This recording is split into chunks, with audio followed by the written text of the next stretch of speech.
Capítulo 1, sección 3. La expiación y los milagros.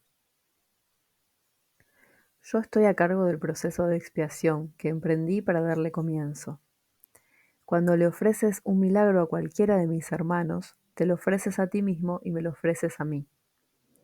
La razón por la que te lo ofreces a ti mismo, primero, es porque yo no necesito milagros para mi propia expiación, pero estoy detrás de ti por si fracasas temporalmente. Mi papel en la expiación es cancelar todos los errores que de otro modo tú no podrías corregir. Cuando se te haya restituido la conciencia de tu estado original, pasarás, naturalmente, a formar parte de la expiación.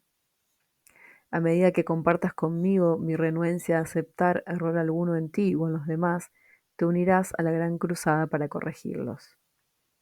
Escucha mi voz, aprende a deshacerlos y haz todo lo necesario por corregirlos. Tienes el poder de obrar milagros. Yo proveeré las oportunidades para obrarlos, pero tú debes estar listo y dispuesto.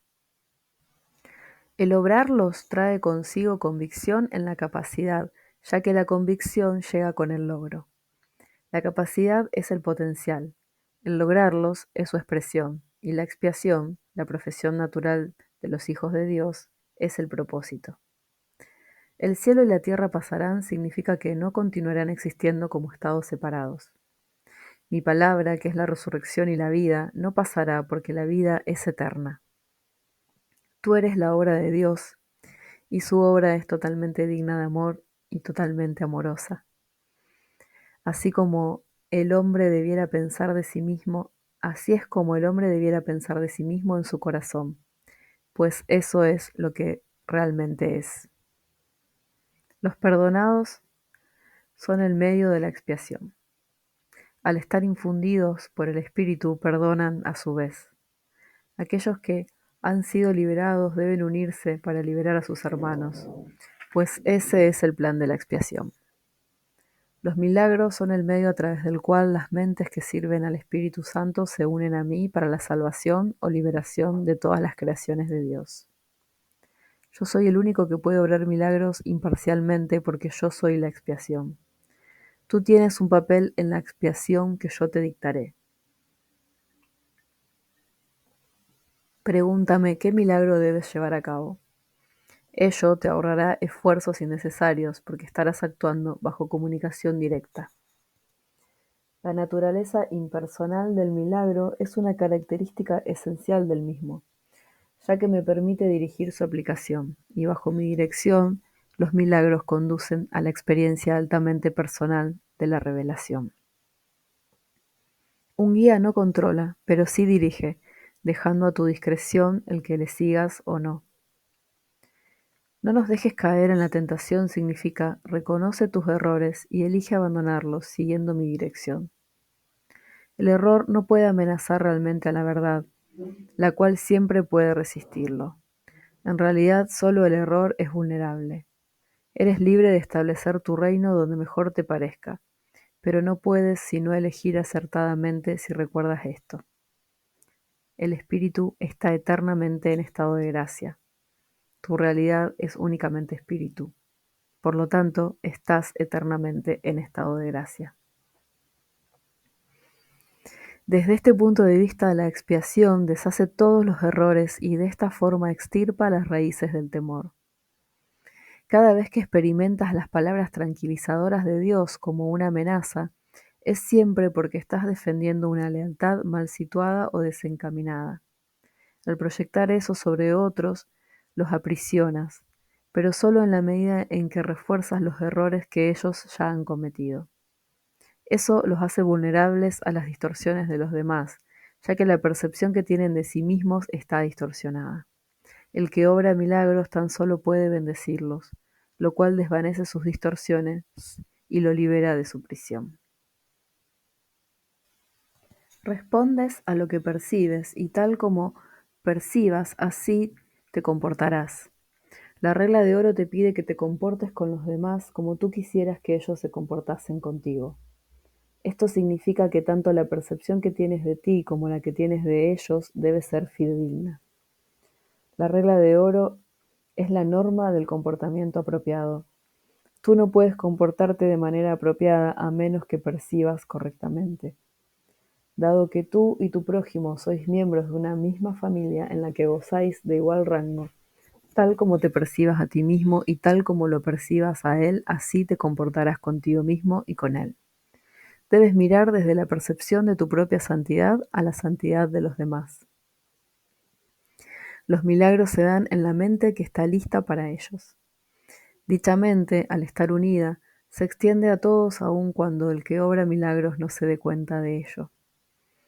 La naturaleza impersonal del milagro se debe a que la expiación en sí es una, lo cual une a todo lo creado con su creador. Como expresión de lo que verdaderamente eres, el milagro sitúa a la mente en un estado de gracia. La mente entonces, naturalmente, da la bienvenida tanto al huésped interno como al desconocido externo. Al invitar adentro al desconocido, éste se convierte en tu hermano. El hecho de que el milagro pueda tener efectos en tus hermanos, de los que ni siquiera eres consciente, no debe preocuparte. El milagro siempre te bendecirá. Los milagros que no se te ha pedido que hagas no dejan de tener valor. Siguen siendo expresiones de tu estado de gracia, pero dado mi absoluto conocimiento del plan en su totalidad, yo debo controlar su ejecución. La naturaleza impersonal de la mentalidad milagrosa asegura tu gracia, pero solo yo estoy en posición de saber dónde pueden concederse. Los milagros son selectivos únicamente en el sentido de que se canalizan hacia aquellos que los pueden usar en beneficio propio. Puesto que esto hace que sea inevitable el que los extiendan a otros, se suelda una fuerte cadena de expiación. Esta selectividad, sin embargo, no toma en cuenta la magnitud del milagro mismo, ya que el concepto de tamaño existe en un plano que de por sí es irreal. Dado que el milagro tiene como objeto restablecer la conciencia de la realidad, no sería eficaz si estuviese limitado por las leyes que gobiernan el error, que tiene como objeto corregir. Sección 4. ¿Cómo escapar de la oscuridad?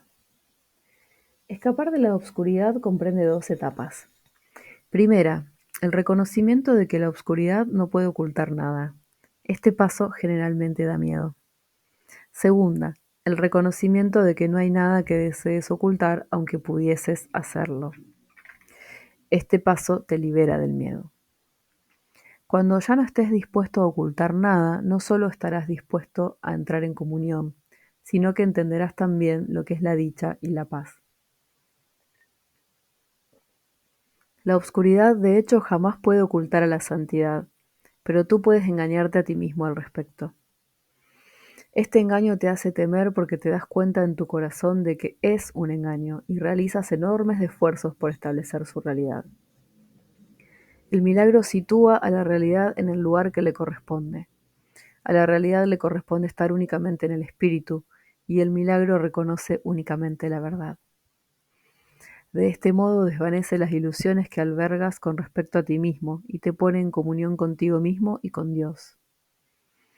El milagro se une a la expiación al poner a la mente al servicio del Espíritu Santo. Así se establece la verdadera función de la mente y se corrigen sus errores, que son simplemente una falta de amor. Tu mente puede estar poseída por ilusiones, pero el espíritu es eternamente libre. Si una mente percibe sin amor, percibe tan solo un armazón vacío y no se da cuenta del espíritu que mora dentro. Pero la expiación restituye el espíritu al lugar que le corresponde. La mente que sirve al espíritu es invulnerable. La obscuridad es falta de luz de la misma manera en que el pecado es falta de amor. No tiene cualidades únicas propias. Es un ejemplo de la creencia en la escasez, de la cual solo se pueden derivar errores. La verdad es siempre abundante. Los que perciben y reconocen que lo tienen todo no tienen necesidades de ninguna clase. El propósito de la expiación es devolvértelo todo, o más bien devolvérselo a tu conciencia. Se te dio todo cuando fuiste creado, exactamente como se les dio a todos los demás. El vacío que el miedo engendra tiene que ser sustituido por el perdón. Eso es lo que la Biblia quiere decir con ya no habrá muerte, y por lo que yo pude demostrar que la muerte no existe. Vine a dar cumplimiento a la ley al reinterpretarla. La ley en sí, si se entiende correctamente, solo ofrece protección. Son los que aún no han cambiado su manera de pensar quienes han introducido en la ley la idea de las llamas del infierno.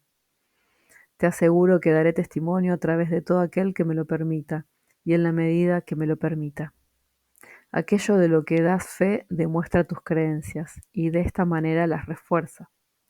Aquellos que dan testimonio de mí están expresando, por medio de los milagros que obran, que han dejado de creer en la carencia en favor de la abundancia, que han aprendido les pertenece. Sección 5. Plenitud y espíritu. El milagro es en gran medida como el cuerpo, en el sentido de que ambos son recursos de aprendizaje para facilitar un estado en el que finalmente se hacen innecesarios. Cuando se alcanza el estado original de comunicación directa con el espíritu, ni el cuerpo ni el milagro tienen objeto alguno. Pero mientras creas que estás en un cuerpo, puedes elegir entre canales de expresión sin amor o canales de expresión milagrosos. Puedes fabricar un armazón vacío, pero es imposible que no puedas expresar nada en absoluto. Puedes esperar, demorarte, paralizarte o reducir tu creatividad a casi nada, pero no puedes abolirla. Puedes destruir tu medio de comunicación, pero no tu potencial. Tú no te creaste a ti mismo.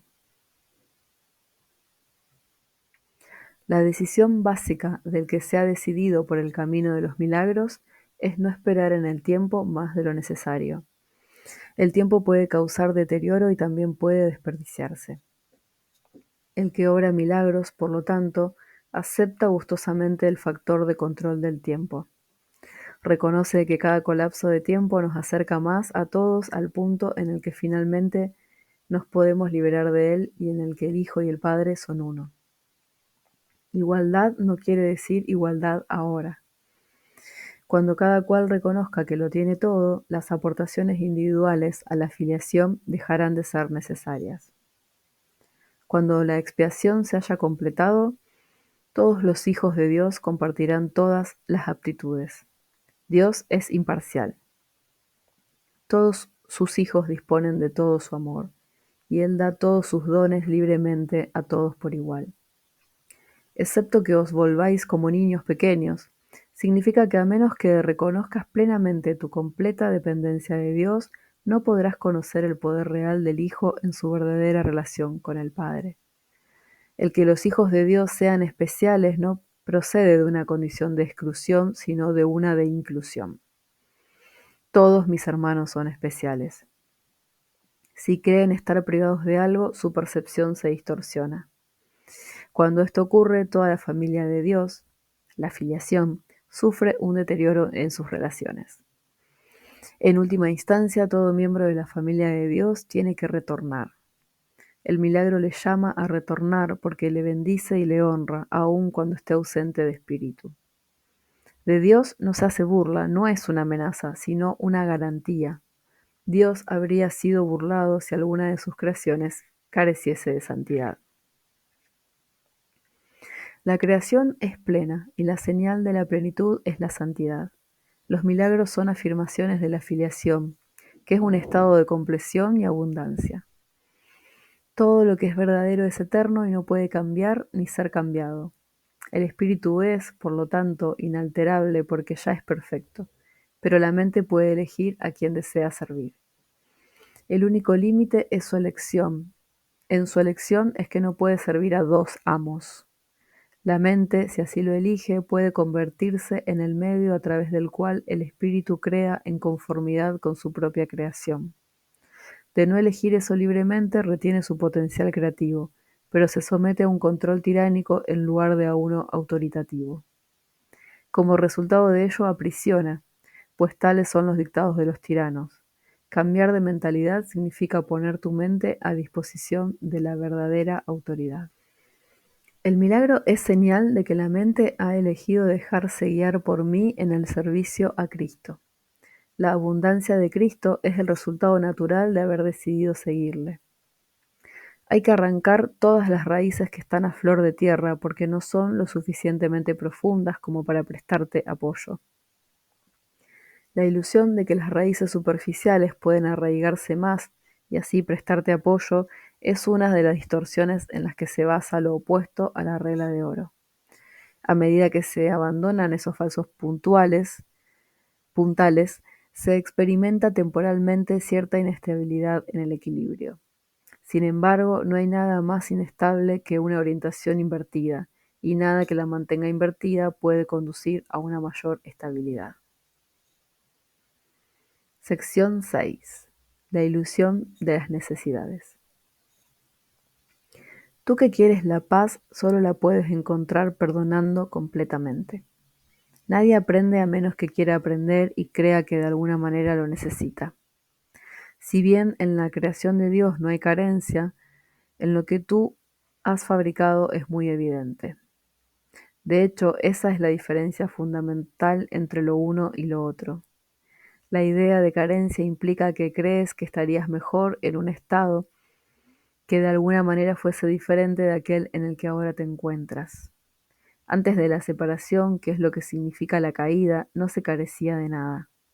No había necesidades de ninguna clase. Las necesidades surgen debido únicamente a que tú te privas a ti mismo. Actúas de acuerdo con el orden particular de necesidades que tú mismo estableces. Esto, a su vez, depende de la percepción que tienes de lo que eres. La única carencia que realmente necesitas corregir es tu sensación de estar separado de Dios. Esa sensación de separación jamás habría surgido si no hubieses distorsionado tu percepción de la verdad, percibiéndote así a ti mismo como alguien necesitado.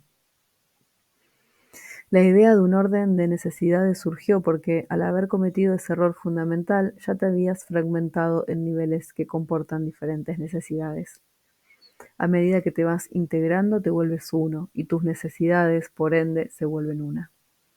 Cuando las necesidades se unifican, suscitan una acción unificada, porque ello elimina todo el conflicto.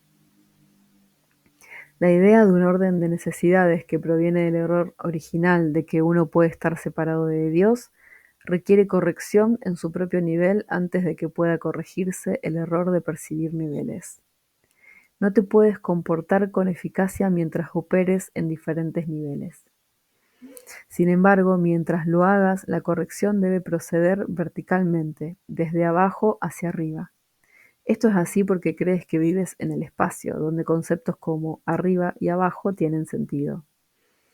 En última instancia, ni el espacio ni el tiempo tienen ningún sentido. Ambos son meramente creencias. El verdadero propósito de este mundo es usarlo para corregir tu incredulidad. Nunca podrás controlar por ti mismo los efectos del miedo, porque el miedo es tu propia invención, y no puedes sino creer en lo que has inventado. En actitud, pues, aunque no en contenido, eres como tu creador, quien tiene perfecta fe en sus creaciones, porque él las creó. Creer en algo produce la aceptación de su existencia. Por eso puedes creer lo que nadie más piensa que es verdad. Para ti es verdad porque tú lo fabricaste. Todos los aspectos del miedo son falsos porque no existen en el nivel creativo y por lo tanto no existen en absoluto. En la medida en que estés dispuesto a someter tus creencias a esta prueba, en esa misma medida quedarán corregidas tus percepciones. En el proceso de separar lo falso de lo verdadero, el milagro procede de acuerdo con lo siguiente. El amor perfecto expulsa el miedo. Si hay miedo, es que no hay amor perfecto.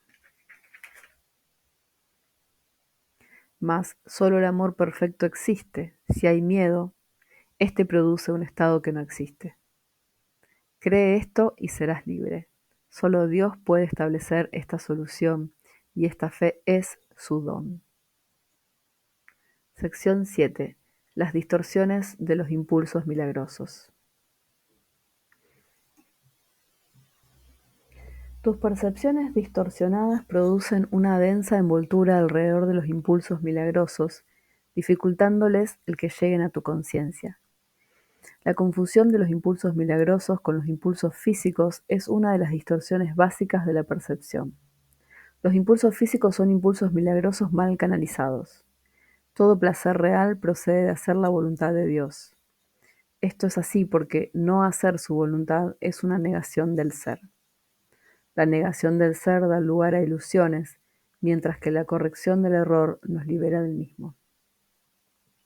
No te engañes a ti mismo creyendo que puedes relacionarte en paz con Dios o con tus hermanos a través de algo externo. Criatura de Dios, fuiste creado para crear lo bueno, lo hermoso y lo santo. No te olvides de eso. El amor de Dios, por un breve periodo de tiempo, todavía tiene que expresarse de un cuerpo a otro, ya que la visión es aún muy tenue. El mejor uso que puedes hacer del cuerpo es utilizarlo para que te ayude a ampliar tu percepción, de forma que puedas alcanzar la verdadera visión de la que el ojo físico es incapaz. Aprender a hacer esto es la única utilidad real del cuerpo. Las fantasías son una forma distorsionada de visión. Todas ellas, no importa de qué clase sean, son distorsiones, ya que siempre tergiversan la percepción hasta convertirla en algo irreal. Los actos que proceden de distorsiones son, literalmente, las reacciones de aquellos que no saben lo que hacen.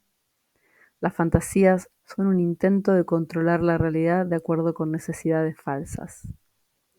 Si deformas la realidad de cualquier forma que sea, estarás percibiendo destructivamente. Las fantasías son un medio para hacer asociaciones falsas y tratar de derivar placeres de ellas. Mas si bien puedes percibir asociaciones falsas, nunca podrás hacerlas reales excepto para ti. Crees en lo que inventas. De igual modo, si ofreces milagros, creerás en ellos con igual intensidad.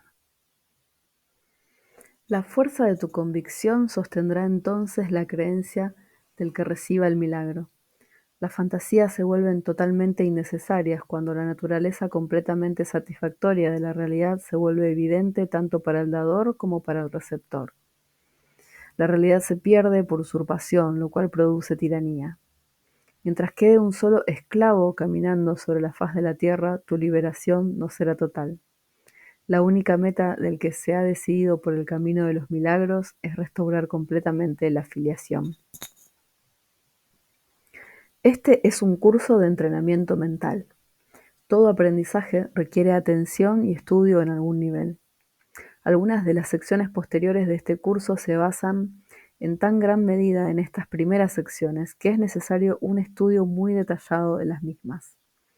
También las vas a necesitar a modo de preparación.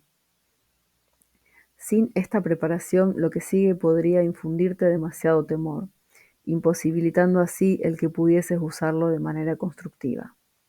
A medida que estudies estas primeras secciones, no obstante, comenzarás a percatarte de algunas de las conexiones que más adelante se ampliarán. Se necesitan sólidos cimientos debido a la confusión que hay entre el miedo y la reverencia, a la que ya hice referencia anteriormente y en la cual incurrimos con frecuencia. Dije que la reverencia no es apropiada en conexión con los hijos de Dios, porque no deberías experimentar reverencia en presencia de tus semejantes. No obstante, puse de relieve asimismo que la reverencia es apropiada en presencia de tu Creador. He tenido mucho cuidado al clarificar mi papel en la expiación, sin añadirle ni restarle importancia. Estoy tratando también de hacer lo mismo con el tuyo. He subrayado que la reverencia no es una reacción apropiada hacia mí debido a nuestra inherente igualdad. Algunos de los pasos posteriores de este curso, sin embargo, entrañan un acercamiento más directo a Dios mismo. No sería prudente iniciar esos pasos sin una preparación cuidadosa, pues de lo contrario, la reverencia se confundiría con el miedo, y la experiencia acabaría siendo más traumática que beatífica. La curación, en última instancia, procede de Dios. Se te están explicando cuidadosamente los medios. La revelación puede, de vez en cuando, revelarte cuál es el fin, pero para alcanzarlo los medios son necesarios.